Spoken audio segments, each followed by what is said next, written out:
Olá, pessoal, tudo bem? Depois de mais de um mês desaparecida desse canal, né? Que segundo alguns amigos meus do outro lado do mundo disseram que eu abandonei, que eu até denunciaram o meu canal como um canal, eu esqueci o nome, spam, porque a dona do canal promete não cumprir as coisas.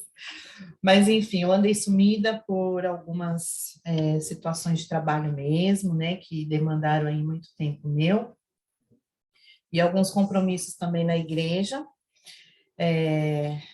mas estamos de volta, né? Então, hoje eu vou dar continuidade ao livro de Neemias, né, a essa reflexão, esse devocional, e nós vamos pegar o capítulo 3 hoje, né? Então, o capítulo 3 ele tem muito, muito, muito a nos ensinar, ok?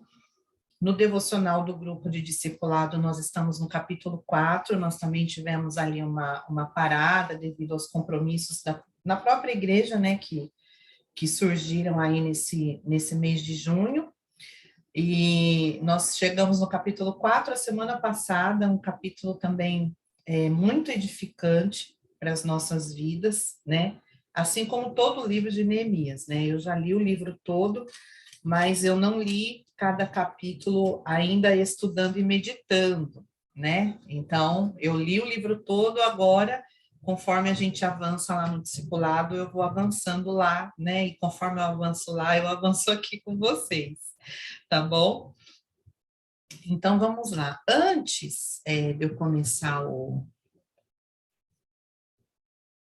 a reflexão, eu queria trazer para vocês o contexto, né, do livro de Neemias, que eu acredito que eu não falei no primeiro capítulo, tá? No primeiro vídeo.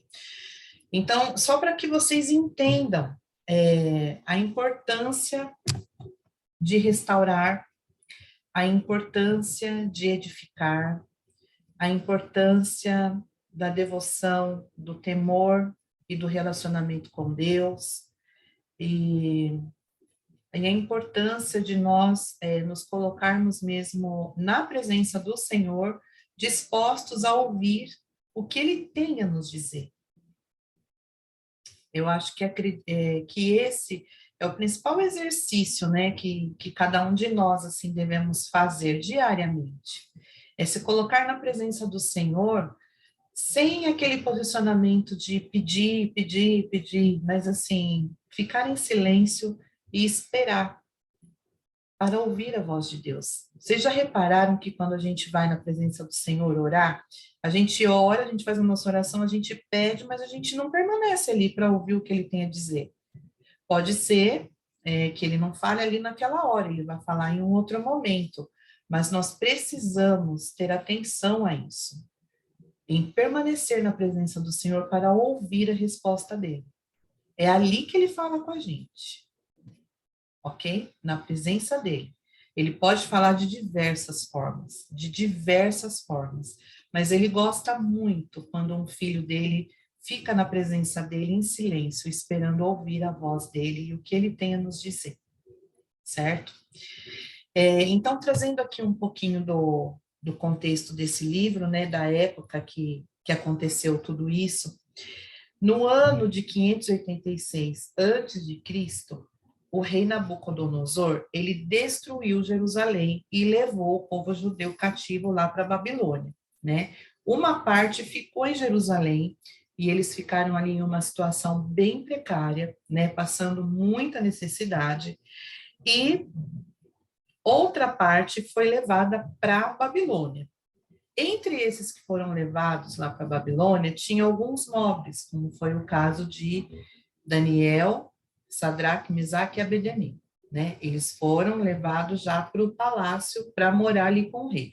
Todo mundo que tinha boa aparência, que tinha conhecimento, que tinha instrução ali no meio do povo judeu, eles não ficaram cativos daquela forma que eles ficaram lá no Egito. Não foi não, gente, tá? O pessoal que tinha ali um conhecimento, que tinha uma linhagem nobre, eles foram colocados para fazer coisas mais estratégicas, mais administrativas, ok?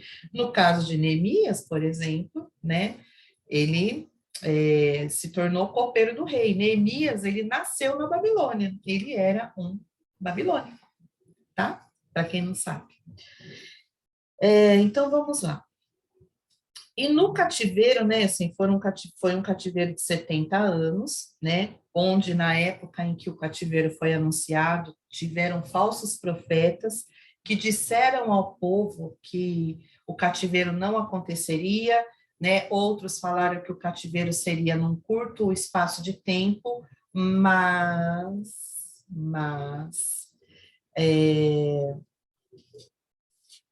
o cativeiro, ele foi anunciado que seria por 70 anos, né? E na época, o rei de Jerusalém, ele não ouviu o profeta verdadeiro de Deus, que agora eu esqueci o nome dele, tá? Mas se eu lembrar até o final até o final aqui do devocional, eu falo para vocês, tá bom?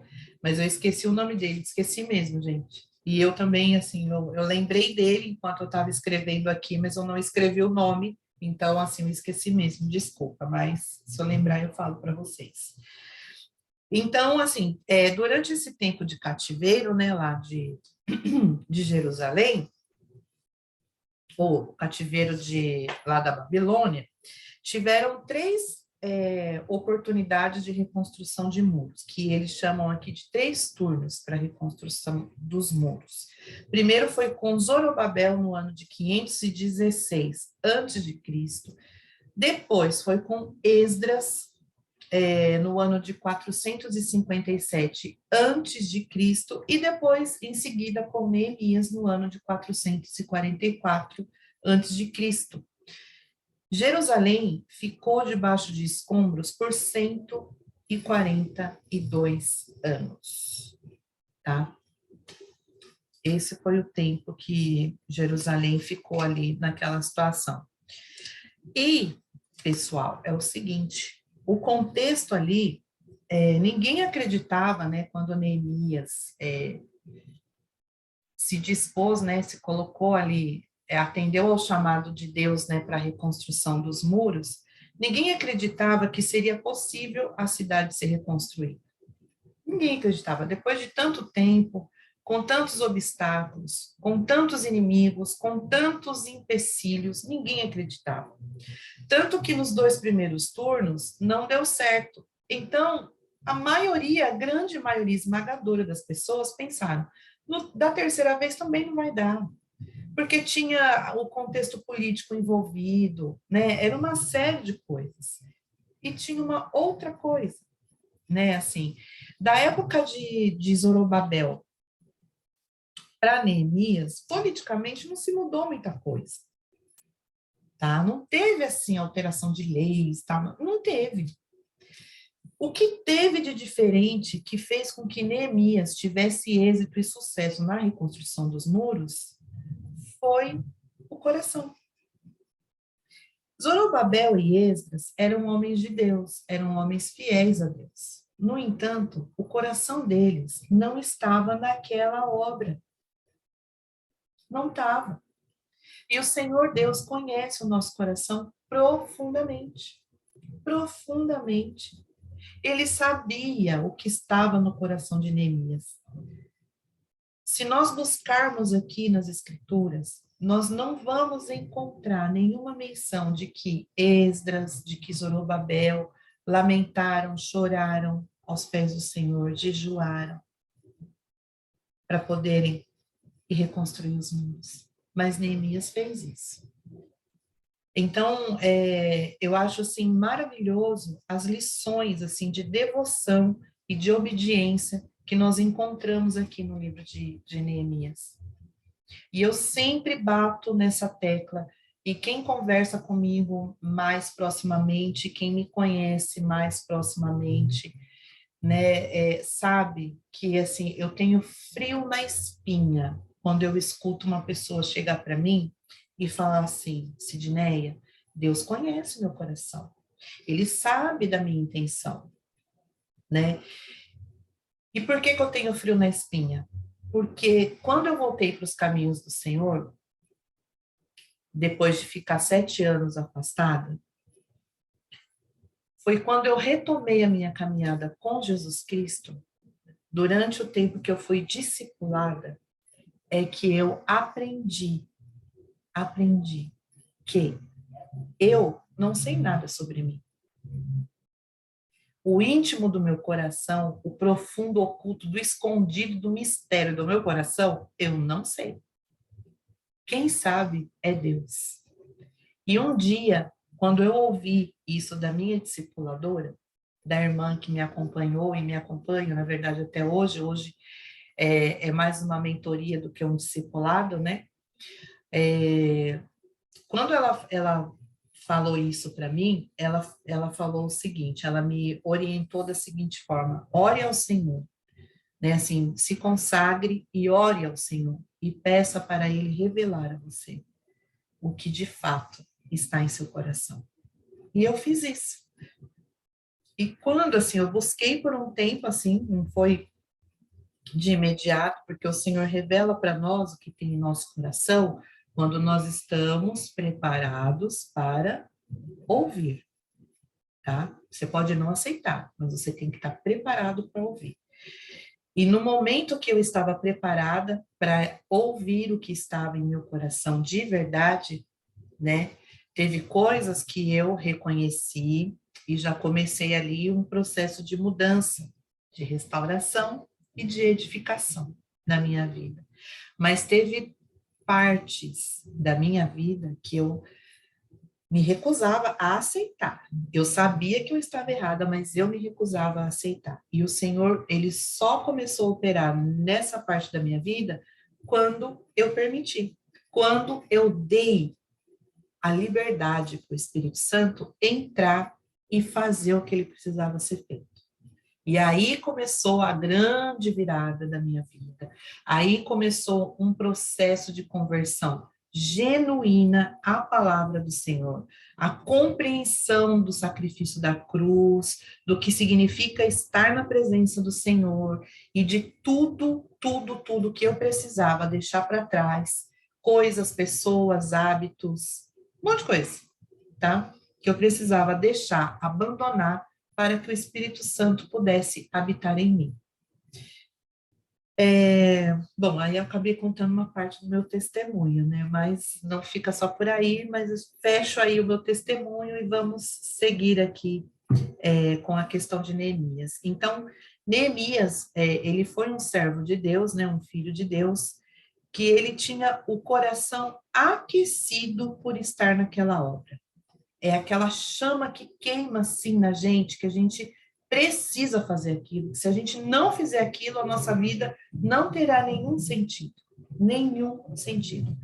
Então, os outros dois não tiveram êxito e sucesso por causa disso, tá? Não que eles fossem desobedientes, nada disso, mas o coração deles não estava aquecido. E quando o nosso coração não está aquecido para uma coisa, não adianta a gente querer se meter a fazer, que o negócio, como diz aí no popular, vai dar ruim, certo? Então, esse era um contexto que eu queria trazer para vocês, e depois eu tenho outras anotações importantes aqui para compartilhar, que vai auxiliar vocês aí na meditação.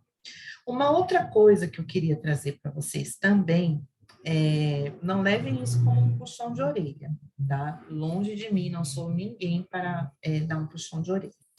Mas, assim, seria muito interessante, eu não sei se vocês fazem isso, mas eu tenho esse hábito, porque eu sempre gostei muito de ler a Bíblia, né?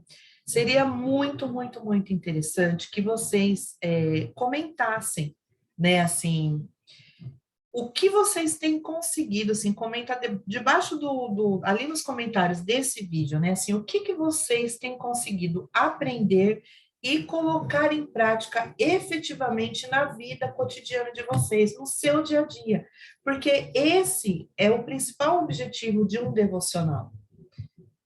É que você aprenda através da leitura, da meditação da palavra, do estudo da palavra, e extraia dali ensinamentos, princípios, coisas que nós podemos colocar em prática no nosso dia a dia. Isso é ser discípulo de Jesus Cristo. entendeu? Então, é muito importante vocês criarem esse hábito, né? Então, eu tenho postado, assim, a frequência do devocional é uma vez por semana. Esse aqui, tá? E alguns outros. Mas, assim, na minha vida normal, cotidiana, eu faço devocional todos os dias, e todos os dias eu aprendo. E todos os dias eu extraio dali uma lição, um princípio, um bom hábito, um ensinamento que eu introduzo na minha vida cotidiana, entendeu? Não adianta só ouvir e falar, olha que legal a Sidneia está fazendo um devocional, né? Assim, não, não é isso, gente, devocional não tem essa finalidade não, entendeu? De ser legal, devocional é para confrontar, assim, confrontar para que você cresça em espírito e na graça, entende? O devocional, assim, não é para ser legal, o devocional é para trazer desconforto para você, tá? Essa é a intenção do devocional. Então, eu sei que no primeiro e no segundo vídeo eu deixei algumas reflexões, né? Mas, assim, é interessante vocês irem lá no vídeo ou no e-mail que eu coloco lá na descrição e falar para mim, assim, olha, isso aqui é verdade, né? Assim, eu não tinha me atentado a isso, né? E se colocar à disposição da mudança, né? Assim, muitas pessoas, elas acabam ficando fracas na fé porque elas não têm a disposição da mudança. E eu vou dizer uma coisa assim um pouco forte para vocês, mas para que você mude os seus hábitos, o seu comportamento, a sua forma de agir, a sua forma de pensar, é necessário ter humildade, né? Porque nós precisamos abrir mão das nossas convicções humanas para viver as convicções do Senhor Jesus Cristo, da graça, do Evangelho. E é preciso ter humildade. E foi justamente esse passo, né, que eu fiz durante o meu discipulado pessoal, né? Eu abri mão daquilo que eu acreditava ser a verdade, que eu acreditava ser o certo, né? E eu sempre fui uma pessoa de temperamento muito forte e muito difícil. Então, só o Espírito Santo mesmo para transformar, né? Só que ele só transforma se você permite. Eu permiti que ele entrasse em minha vida e ele me transformasse. E eu não me arrependo. Não me arrependo de nada que eu deixei para trás. Eu não me arrependo de nenhuma renúncia que eu fiz. Não me arrependo. Foi a melhor coisa da minha vida. É dar espaço para que o Espírito Santo entrasse, trabalhasse, me restaurasse, me edificasse, para que eu me tornasse a pessoa que eu sou hoje. E eu ainda estou em obra. Eu ainda estou em processo de reconstrução. E ficarei nesse processo até o dia que o Senhor me levar. E é assim para todos nós. Mas nós precisamos querer e, principalmente, nós precisamos permitir. Permitir. Voltando então aqui para o capítulo 3. No capítulo 3, fala especificamente da reconstrução da muralha de Jerusalém. Eu ia falar da muralha de Jericó. Ai, meu Deus, tô doida. E aqui, assim, é um capítulo que ele tem 32 versículos, né? Assim, eu não vou ler com vocês todos os versículos, tá? Eu vou ler alguma parte e eu vou falar um pouquinho aqui também do versículo 1 e do versículo 12, tá? O versículo 1 diz o seguinte: Eliasibe, o sumo sacerdote, levantou-se com seus irmãos sacerdotes e edificaram o portão das ovelhas, o qual santificaram e levantaram as suas portas até a torre de Meá, que era a torre de 100 anos. Eles os santificaram e até a torre de Hananel. Então, aqui nesse versículo 1, eu chamo a atenção pelo seguinte: uma importante autoridade espiritual, o sumo sacerdote, se levantou em favor daquela obra. Quando um povo vê um líder, seja ele espiritual ou não, se colocando à disposição para trabalhar por algo, ele chama os demais. Vamos lembrar do seguinte contexto.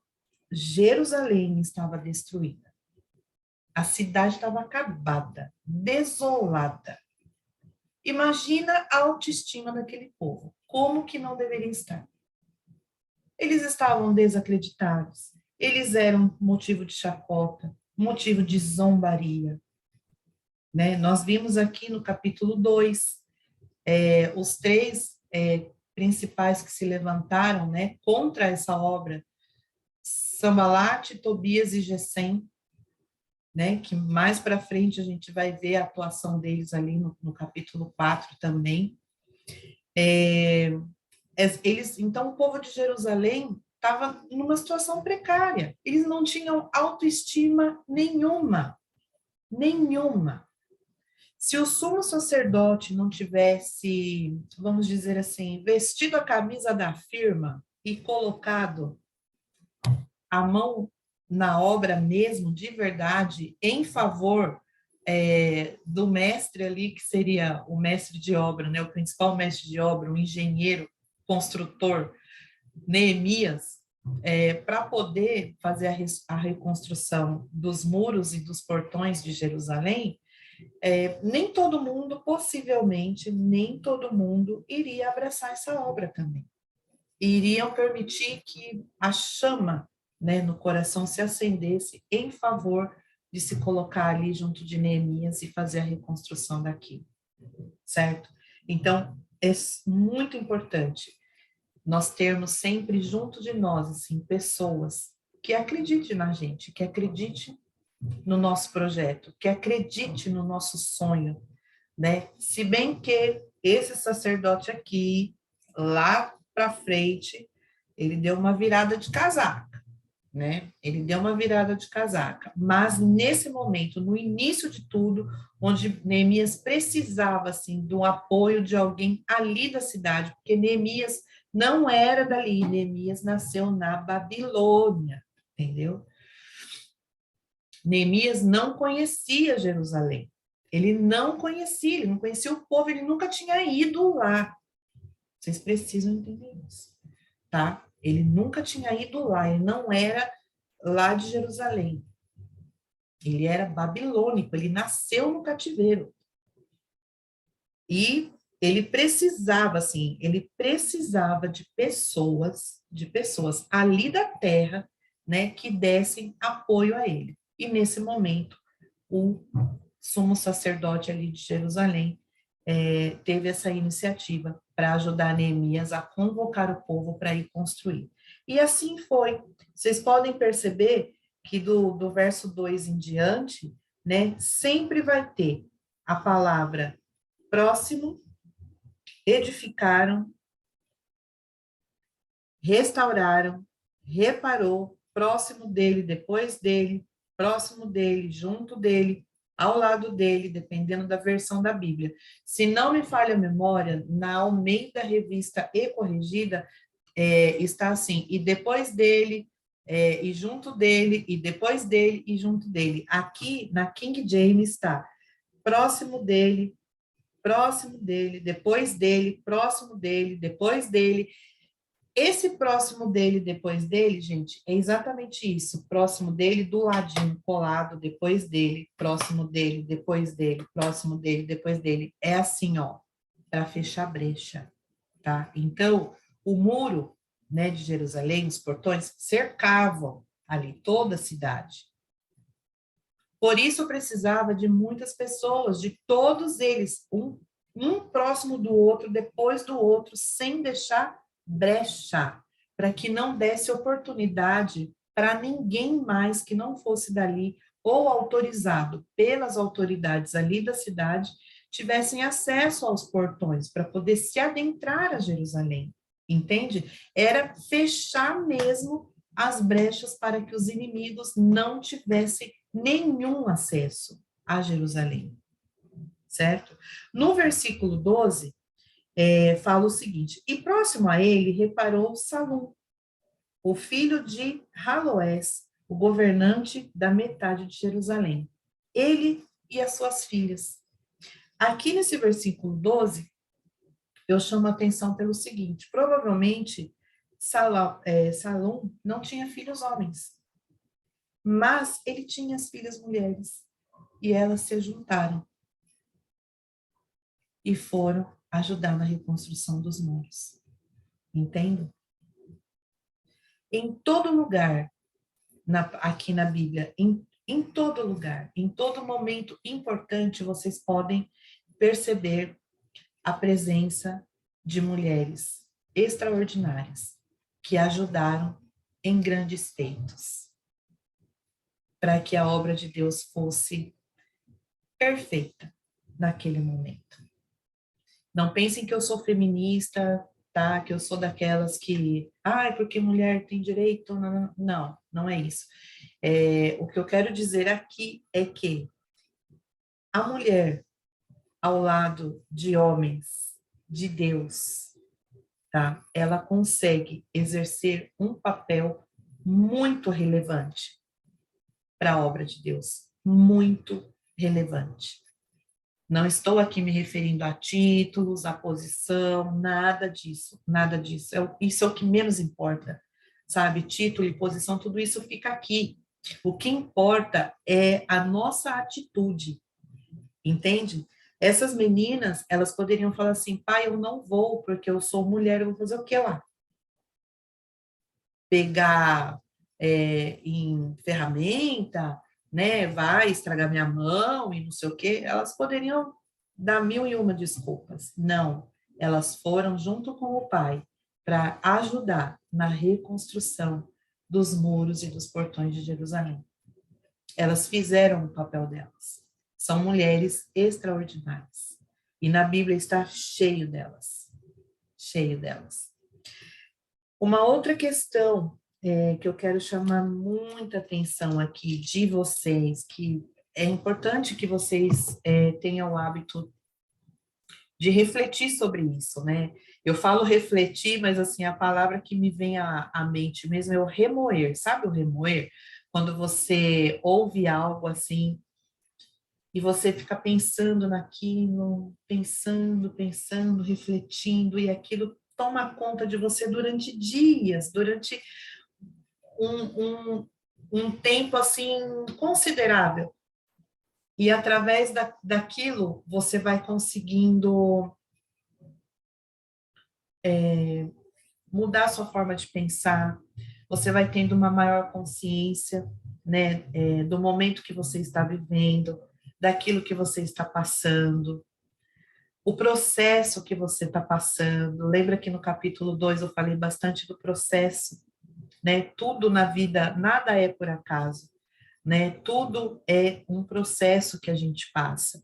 E aqui no capítulo 3 é interessante que essa questão da edificação, da restauração, né?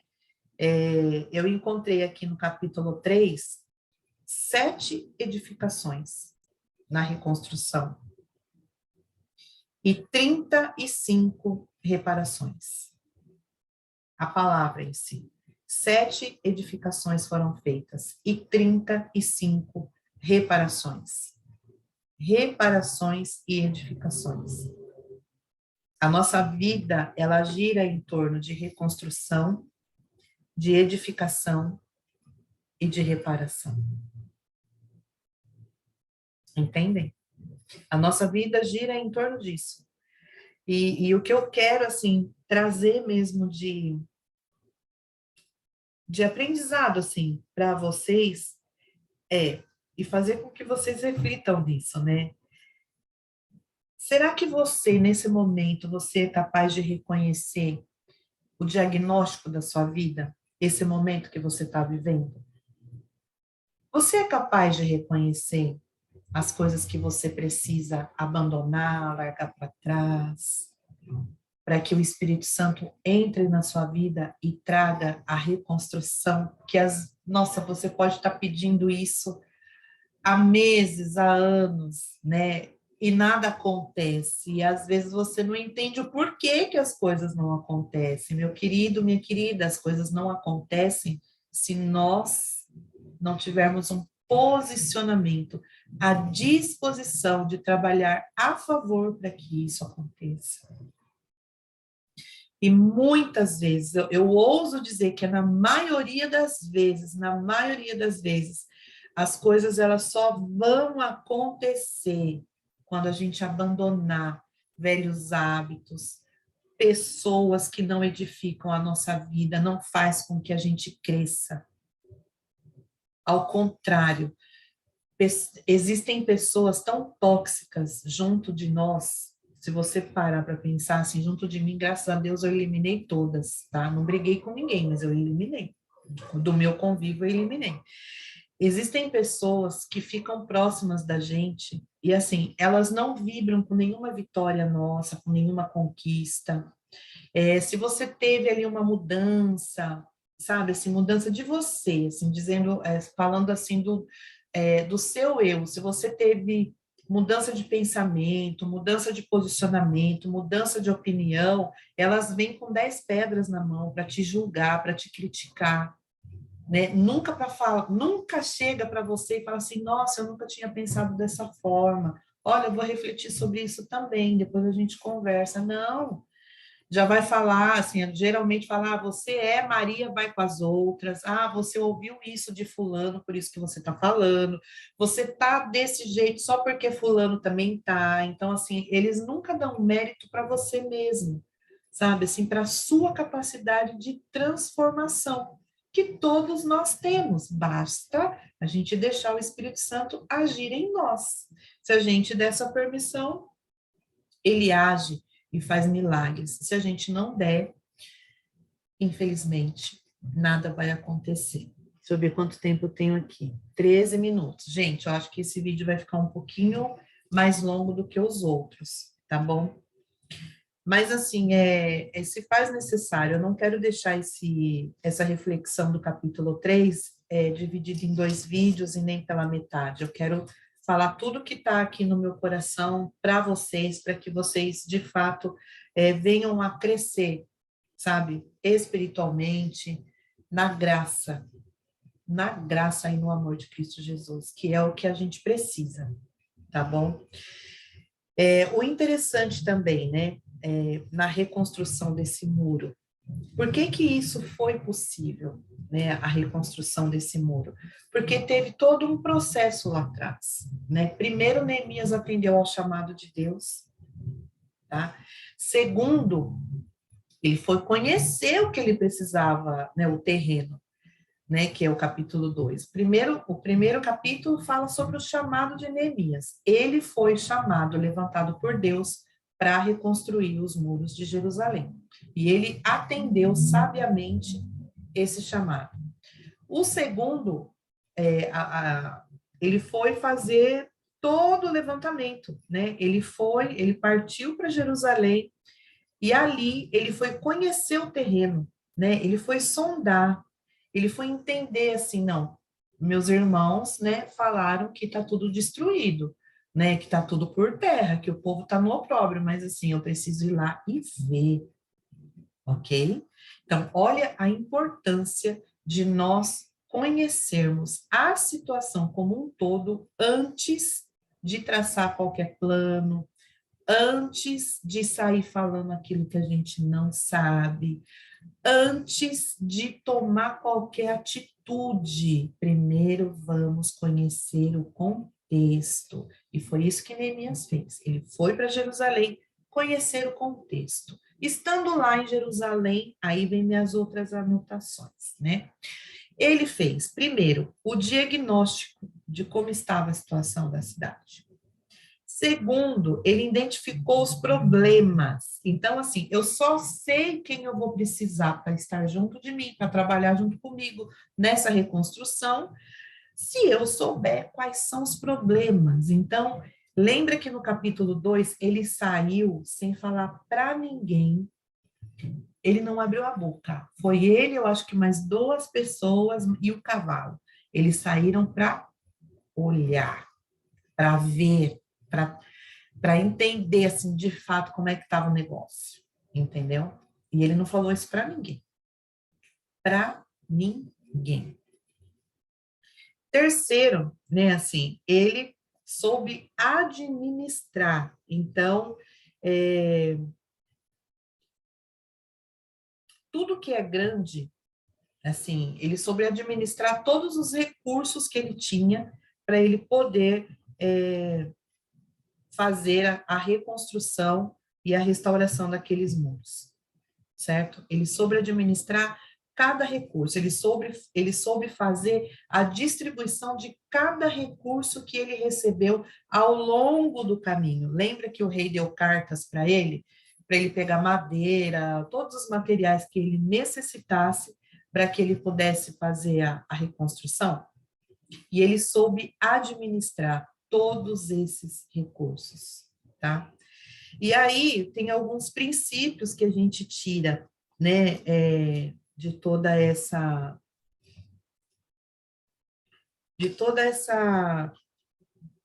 tarefa aí que Neemias esteve à frente, né? Então ele soube coordenar os trabalhos. Ele soube coordenar. E assim, Jerusalém, ele estava assim, estava até numa zona de conforto, né? A gente pode pensar o seguinte, que os irmãos que estavam lá em Jerusalém, eles estavam acostumados já com aquela realidade de pobreza, de miséria, de vulnerabilidade, né? Porque ali da cidade entrava e saía, quem quisesse, não tinha segurança nenhuma. Para eles era até uma zona de conforto, assim como aconteceu lá no cativeiro do Egito. O povo já estava acostumado a viver naquela situação, né? Que a gente olhando de fora é desesperador, né? É desesperador, mas assim, o povo lá já estava acostumado, né?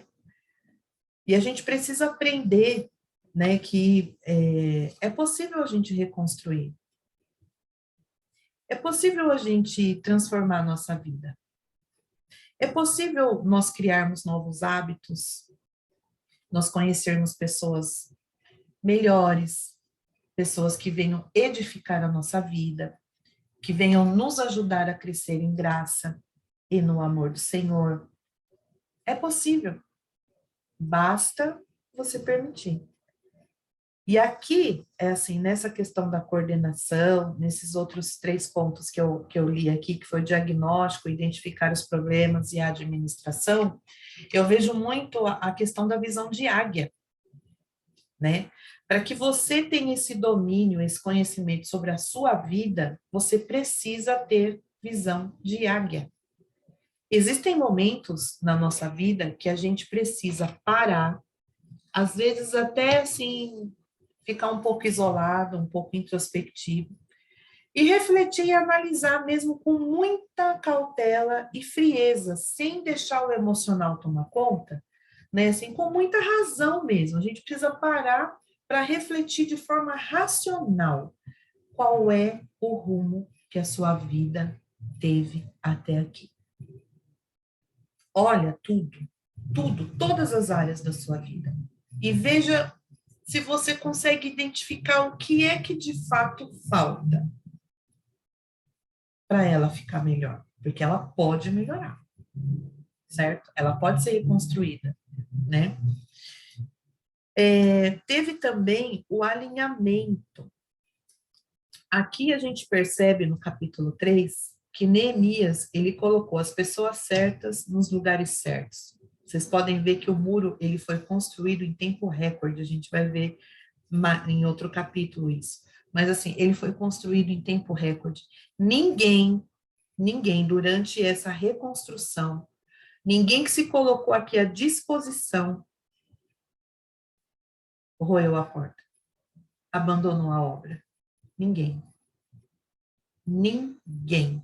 Ou seja, ele colocou as pessoas certas no lugar certo. Então, quem era de Jerusalém ficou lá para a reconstrução dos muros. Quem não era, foi embora. Vocês já perceberam isso? Que existem pessoas que em algumas situações, quando eles percebem que o negócio vai ficar, o caldo vai entornar, o negócio vai ficar meio feio, eles, somem da nossa vida, porque não era para ficar. Entendem? Não era para ficar. E aí eu vou dizer algo que minha avó falava, né? Antes sobe que mal acompanhado. Ok? E o interessante também era a autorresponsabilidade dessas pessoas, né, que se colocaram ali à disposição dessa reconstrução. Elas sabiam exatamente o que elas tinham que fazer, porque Neemias foi claro na distribuição das funções. Assim como o Senhor Jesus, Deus é muito claro conosco, né? Quando ele nos deixou aqui a nossa bússola. Ele foi claro. Aqui na nossa bússola, que é a Bíblia, já está dizendo o que a gente pode fazer e o que a gente não pode. O que a gente deve fazer e o que a gente não deve. E como a gente deve caminhar aqui na Terra. Está tudo aqui, ó. É a gente que inventa a roda e tenta colocar coisa no meio da palavra de Deus que não existe. Está tudo na Bíblia. Tudo na Bíblia. Fora isso aqui, ó, não há palavra de Deus. Certo? Não há. Outra questão interessante é a cooperação, né? Assim, é muito interessante que, assim, ele chamou todo mundo para estar ali com ele, né? Todo mundo que ficou que era de Jerusalém, e ele colocou cada um nos seus lugares, né? Isso é muito, muito interessante. Outra coisa que chama atenção é que, mais para frente a gente vai ver, mas assim, nem todos, né, assim, as pessoas que moravam em Jerusalém, que não eram de Jerusalém, obviamente não se uniram ao povo de Jerusalém para reconstruir. Então, é assim, às vezes a gente vive algumas situações que a gente imagina ou a gente espera e cria uma certa expectativa de que todo mundo vai concordar com a gente, todo mundo vai ajudar a gente, todo mundo vai estender a mão para a gente, todo mundo vai estar do nosso lado, né? Porque até então estavam, né? Até então estavam, mas não é assim. Ou seja, a gente não deve colocar a nossa expectativa em pessoas. E principalmente se as pessoas não pertencem ao mesmo vínculo seu, você entende? A gente não deve colocar expectativa em pessoas. A nossa expectativa deve estar em Jesus Cristo, em Deus, somente. Então, não, a gente não deve esperar a unidade para poder agir.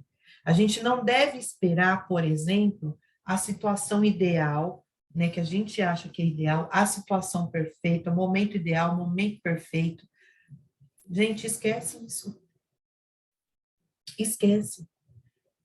Se Neemias se deixasse abater pelo povo que foi embora, que não quiseram contribuir com ele na reconstrução dos muros, ele não ia fazer nada.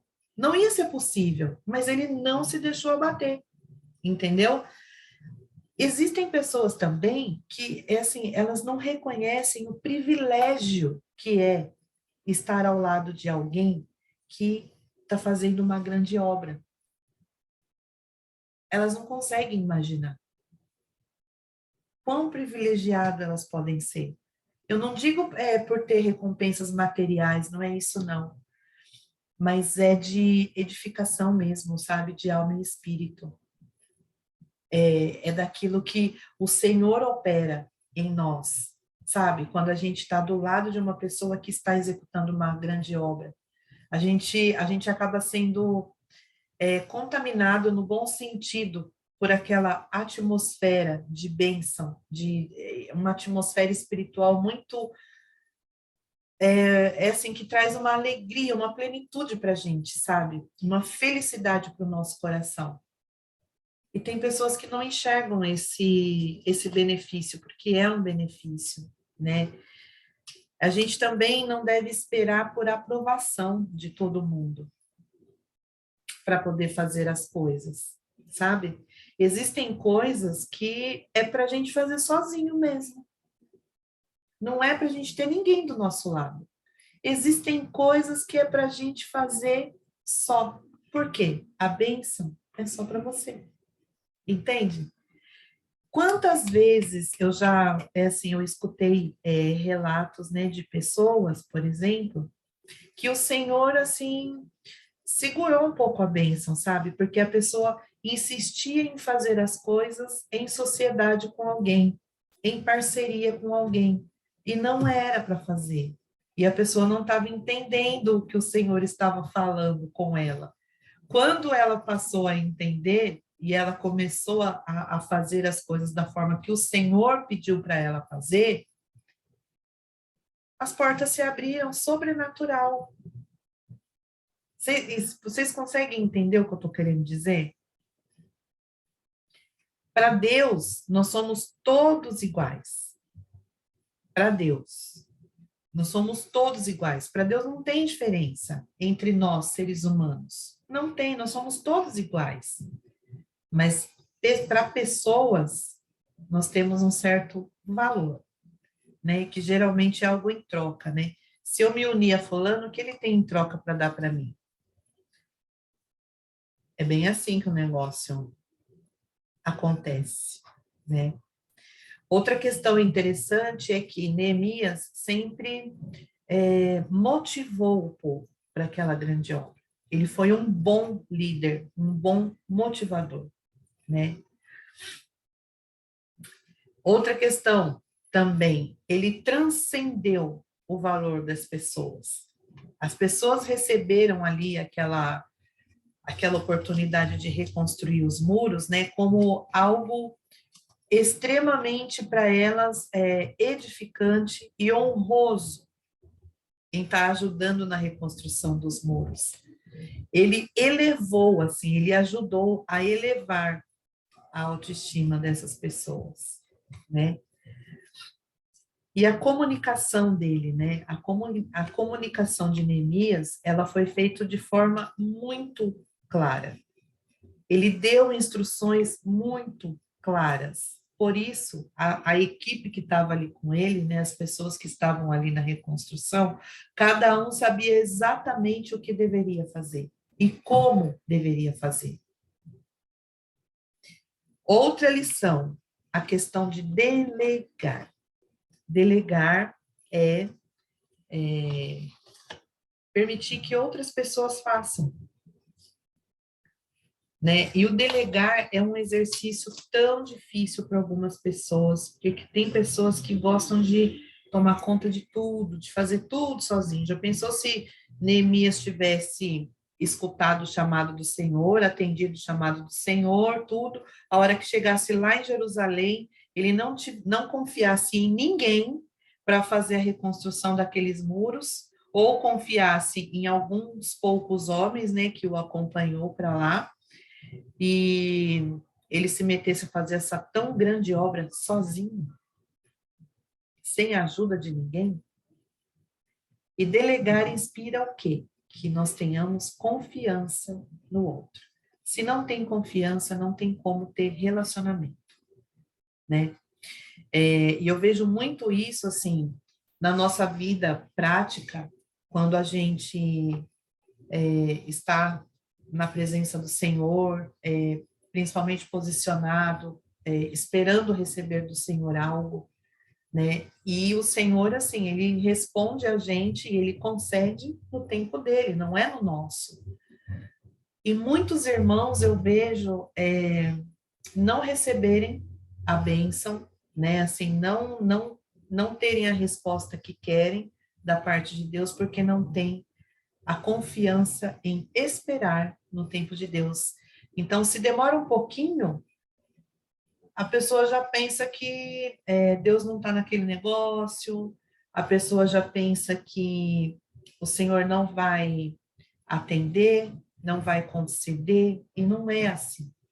Tudo é no tempo do Senhor, e a gente só consegue esperar no Senhor quando a gente confia de verdade que Ele está vindo, que Ele vai prover, que Ele vai fazer, que Ele vai realizar.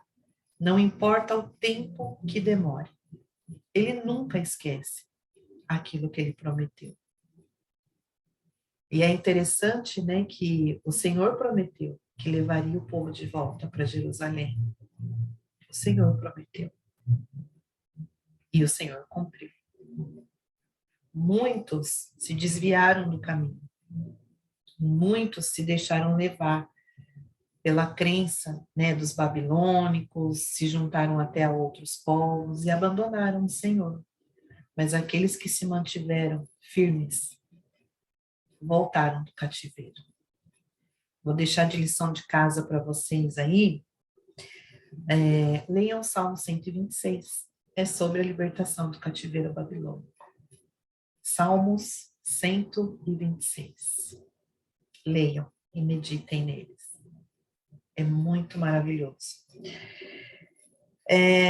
Eu acho que eu já deixei as perguntinhas, né, para vocês refletirem e responder, mas eu vou repetir aqui, tá? Eu vou repetir bem do jeitinho que eu escrevi aqui. Primeiro eu falei que nesse capítulo 3 eu percebi 7 edificações que foram feitas e 35 reparações, né? E, mediante a isso, o Senhor ministrou no meu coração o seguinte: você é capaz de conhecer o diagnóstico da sua vida? Neemias, ele só teve êxito naquilo que ele fez porque ele foi lá conhecer o terreno. E ele não falou para ninguém. Ele foi em silêncio. Aqui está a importância de nós fazermos as nossas coisas em silêncio, compartilhando somente com o Senhor, certo? E com o cônjuge, né? Se com o cônjuge ainda tem um adendo, tá? Você compartilha com o cônjuge quando o cônjuge está na mesma sintonizado e sincronizado com você. Se não, nem para ele. Ora, apresenta para o Senhor, para que o Senhor trabalhe no coração e transforme, tá? Outra reflexão. Você conhece as suas limitações e as suas deficiências? Você sabe quais são as brechas que estão abertas na sua vida e que precisam ser fechadas? Essa é a terceira. Então, nós só sabemos quais são as nossas limitações e as nossas deficiências através do autoconhecimento. Quando a gente para refletir, para fazer uma análise mesmo da nossa vida e a gente, assim, faz essa análise de uma forma muito racional. Muito racional. Para você saber se você está no caminho certo ou não, é só você fazer essa análise, né? E o resultado dessa análise, você veja se está dentro de um contexto bíblico. Se você estiver cumprindo os princípios da palavra do Senhor, guardando a palavra do Senhor no seu coração, se você estiver obedecendo aquilo que o Senhor Jesus deixou para nós, de ensinamento, ok. Agora, se você estiver vivendo fora desses 3 contextos aqui, então é bom você reavaliar o seu posicionamento, né? Ai, gente, é isso, né? Nossa, deu só 14, né? Tem uma amiga minha, sabe, que acompanha os vídeos aqui, e ela fala que ela gosta de me ouvir falar. Então, ela fala assim, você faz vídeos curtos, você devia fazer vídeo mais longo, que ela gosta de vídeo longo, gente, né? Então, eu vou trazer mais algumas coisinhas aqui para vocês, referente a esses 3 capítulos aqui que a gente já viu, né? Eu acho, assim, bem interessante vocês relerem o capítulo 1, 2, né? E depois o 3. Em cada vídeo que eu fiz, assim, eu deixei ali as reflexões para vocês, deixei as perguntinhas.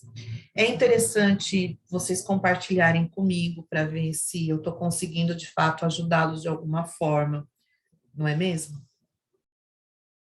É interessante vocês também, eu acho que eu já falei nesse vídeo, se eu não falei nesse, eu falei em outro, mas vou repetir mais um pouquinho, outra vez. É interessante vocês ter um despertar mesmo, de buscar por vocês, tá? O conhecimento e o crescimento. É claro, assim, é bom ter pessoas ao nosso lado, é bom ter um discipulador para quem puder ter, né? É muito bom ter um discipulador individual, pessoal, né? É assim que onde você vai compartilhar coisas assim do seu coração mesmo e vai abrir o seu coração, né, de uma forma mais livre para ele, né? Ou para ela, no caso de mulher. Mas assim, é muito edificante vocês buscarem o conhecimento por vocês. Não fiquem presos, sabe, a ficar ouvindo pregação na internet, em busca de alguma resposta. Não fiquem presos, assim, esperando um devocional aqui do canal, para que você conheça mais, assim, da história de Neemias e da reconstrução dos muros. Vai buscar por você também, sabe? Assim, crie esse hábito. Não é possível que vocês não tenham 30 minutos no seu dia que você possa abrir um aplicativo da Bíblia no seu celular, ou abrir mesmo a Bíblia física, sabe? E ler ali uma passagem, né? E se colocar ali na presença do Senhor, esperando que Ele venha ministrar o seu coração. Quem consegue fazer isso, gente, eu vou dizer para vocês, é uma coisa tão maravilhosa. É tão maravilhoso a gente ouvir a voz do Senhor falando diretamente conosco, sem a gente depender de profeta, sem a gente depender de em algum lugar buscar resposta. Isso é libertador, sabe? E é claro, às vezes o Senhor vai falar uma resposta lá que não é a que você quer ouvir. Não é. Mas é a resposta que ele tem para nós. E, assim, para mim foi tão desafiador, sabe? Entender isso, né? Assim, gente, não sou eu que sei o que é melhor para minha vida. Quem sabe o que é melhor para minha vida é o Senhor, né? Ele é meu dono, ele é meu tudo. Eu entreguei minha vida para ele. Então, ele sabe o que é melhor para mim. Aí, e muitas pessoas, né, eu já ouvi isso de pessoas da minha igreja, falar assim, eu parei de planejar as coisas, né, porque quem sabe de tudo mesmo é o Senhor, mas assim, o Senhor quer conhecer os seus planos. Entende? Eu ouvi isso de um pastor da minha igreja. Então, assim, o Senhor quer conhecer os nossos planos. Ele não falou em nenhum momento que não era para nós não ter sonhos, não ter projetos, não fazer planejamento. Ele não falou. O que o Senhor nos ensina é a gente planeja, a gente coloca no papel. Eu gosto de colocar as coisas no papel, de escrever, né? Assim, a gente planeja tudo e apresenta para o Senhor. Fala, Senhor, ó, o meu planejamento é esse, o meu sonho é esse, meu plano é esse, é da sua vontade? Se for da vontade de Deus, amém. Às vezes a gente acerta, né? E consegue colocar no papel algo que está em nosso coração, que também está no coração do Senhor. Mas na maioria das vezes não é assim. Não é assim. E quando não é, o que que a gente precisa fazer? Precisa pedir para o Senhor, Senhor, alinha o que está no meu coração com aquilo que está no teu coração. Por quê? Se eu for resistente àquilo que está no coração do Senhor, eu não vou receber nada. Eu vou ficar dando murro em ponta de faca. Agora, se eu tenho a humildade de chegar aos pés do Senhor e pedir para que Ele alinhe o meu coração ao dele, aí nós temos tudo, ok? Porque quem manda mesmo, gente, é o Senhor Jesus, é Deus, é o Espírito Santo, e a gente precisa aceitar isso se quiser ser um discípulo de Jesus e não apenas um seguidor, né? Então, eu acho que é isso, tá? Deixa eu ver, ó, deu 14 minutos e 20, minha amiga Lu, ó, sinto muito, assim, eu não consegui estender mais, e olha que eu falei, hein?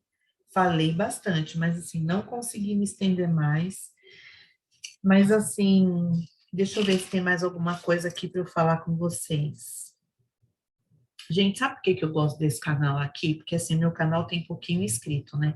Então eu não preciso ficar naquela neura de ficar editando vídeo, de ficar pensando assim muito para falar, porque eu sei que quem está aqui acompanhando assim, são pessoas que estão no meu coração, que eu respeito muito, que eu amo muito e que entendem toda essa pegada que está acontecendo aqui. Ah, uma coisa muito interessante. que eu anotei até aqui na minha Bíblia mesmo, né, sobre o capítulo 3, né? Eu coloquei o seguinte aqui, né? A muralha, ela foi reconstruída sem ficar nenhuma brecha. Isso é muito importante de eu falar com vocês. Brecha, é assim, aqui, falando na questão do muro, né? Era aquelas partes, né? Aqueles buracos, assim, né? Onde os inimigos poderiam passar e tudo mais. Na nossa vida, o que seria a brecha, né? A brecha são os nossos pecados, né? As coisas não tão bacanas que a gente faz, que a gente pratica, segredos e pecados ocultos que a gente guarda, esconde, não confessa, não pede perdão, não reconhece, não se humilha na presença do Senhor, né? Isso são brechas, brechas que dá poder para Satanás agir em nossas vidas. Gente, existem brechas, assim, eu tive esse conhecimento depois, né, assim, ao longo da minha retomada aí de caminhada, né? Existiam brechas na minha vida que eu não, na minha ignorância de não saber que aquilo era um pecado e era uma brecha, eu não via como maldade, assim, eu não via que aquilo estava atrapalhando, né, o Espírito Santo de agir na minha vida e de morar no meu coração e tomar conta dele 100%, entende? Eu vou contar aqui, assim, só um pedacinho. O ano retrasado, foi 2020, né, assim, logo no começo de pandemia, a minha discipuladora indicou um livro para eu ler, que chama Prepare-se para a Guerra. Esse livro é de uma pastora americana chamada Rebecca Brown. Depois vocês procurem aí. Ela, essa Rebecca Brown, ela é uma ex-satanista. Então, ela conhece o mundo oculto, assim, como ninguém. Ela viveu ali no mundo, naquele mundo da escuridão mesmo, de satanismo, de treva, né? E o Senhor fez uma obra de redenção com ela, né? Ela se converteu, saiu da seita satânica e hoje ela é uma das pessoas assim que tem mais autoridade para falar em mundo espiritual que tem no mundo. E ela é americana e já teve algumas vezes aqui no Brasil. E eu comecei a ler esse livro. E assim, ela tem uns relatos ali, gente, que tinha coisas assim que eu praticava ainda, porque eu não tinha conhecimento, eu praticava e coisas que eu tinha na minha casa, sabe, que eu guardava, tipo de lembrança, porque foi fulano que me deu, porque foi ciclano que me deu, né, assim, eu tinha um pouquinho de apego, hoje, depois de eu ler esse livro, eu digo que eu tenho apego zero às coisas, tá? E assim, ó, livros, CDs, eu sempre gostei muito de música, né? E apesar de eu gostar muito e ter uma formação erudita e clássica em música, eu sempre gostei de rock tradicional, sempre gostei de música popular brasileira, sempre gostei, sempre. E eu nunca tive essa neura de não ter discos e CDs na minha casa, eu sempre tive, né? Então, assim, eu guardava muita coisa, livros, cursos que eu fiz, né, de autoconhecimento, que levava para um outro lado, e eu guardava o material, tipo apostila, né? E assim, eram tudo coisas que desagradam totalmente ao Senhor, e coisas que são brechas para Satanás agir. Teve coisas assim, depois de eu ler, de eu chegar mais da metade do livro, eu parei a leitura e eu fui fazer um cata na minha casa, né? No meu quarto, na minha sala de trabalho, né? Assim, eu fui revirar tudo e eu fui achando, assim, muitas coisas, tá? Que são brechas. Coloquei tudo dentro de um saco preto e joguei no lixo. Tá lá. E ainda tem uma parte do meu guarda-roupa que eu preciso pegar, né? Que eu preciso de um tempo aí, eu preciso pegar para desfazer de outras coisas. Então, foram CDs para o lixo, DVDs de filmes, e assim, não era nada. Alguém pode pensar, será que era coisa imprópria, não sei o quê? Não era. Mas, assim, era uma brecha. Entendem? Era uma brecha. Muitos podem pensar, nossa, mas isso tá levando já a religiosidade. Não é não, meu querido. Não é religiosidade, não. Isso é a gente ter temor, né? Em primeiro lugar, conhecimento da palavra de Deus. E em segundo lugar, o temor, tá? E em terceiro lugar, a disposição e a iniciativa de fazer um cata em casa, pegar tudo que não agrada ao Senhor e jogar fora. Jogar fora é lixo. É lixo. Entende? Não tem nem que dar para outra pessoa. É lixo mesmo. Por último, tá? Muitos vão se espantar. Muitos vão se espantar. Por último, cheguei numa parte do livro lá que ela falava de uma prática, né? Assim, que muitas pessoas fazem, e eu cheguei a fazer por um tempo, mas assim, por misericórdia de Deus, né? Eu sou uma pessoa privilegiada no sentido de me sentir sempre muito cuidada e protegida pelo Senhor, mesmo quando eu estava afastada, muito cuidada e protegida. A yoga, vocês sabiam que aquelas posições da yoga, cada posição, ela é um ato de adoração a um deus hindu? Pois é. E por um tempo, né, assim, eu fui fazer yoga perto de um trabalho. Eu fui fazer, assim, foi até por indicação médica mesmo, assim, né, que era para relaxar, né, assim, vai fazer yoga, porque treina a respiração e tal, né.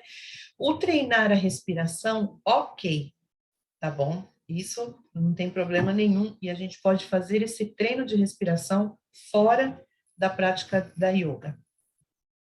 Mas as posições, né? Eu lembro que eu tinha uma dificuldade tremenda, né, em desligar a minha mente, porque a yoga ela fala assim, né, que é para você, no momento que você está ali praticando, você precisa esvaziar a sua mente e se concentrar no teu corpo. Quando você esvazia sua mente, quem que entra dentro dela se não for Deus?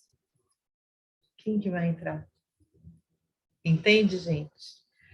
Então, assim, é uma coisa séria, tá? Não estou falando para, se eu tenho alguém que assistir esse vídeo que gosta da yoga, sinta-se à vontade.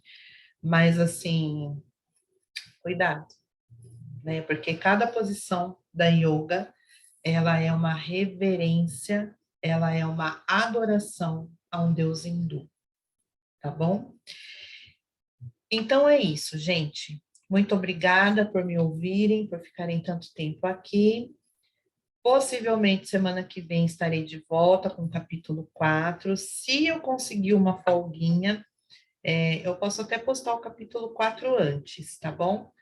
Mas por enquanto é isso, tá? E depois eu vou colocar um outro vídeo no canal sobre a síndrome do trauma religioso. Eu vou falar sobre um outro assunto lá bem interessante que eu tive assim a experiência de conversar com uma pessoa semana passada e eu vejo que isso é algo que aflige muitas outras pessoas, tanto homens quanto mulheres, e acaba sendo uma trava, né? Assim, para que a pessoa possa avançar, dar um passo além, um passo mais ousado, né? E é isso, tá bom? Muito obrigada e até mais.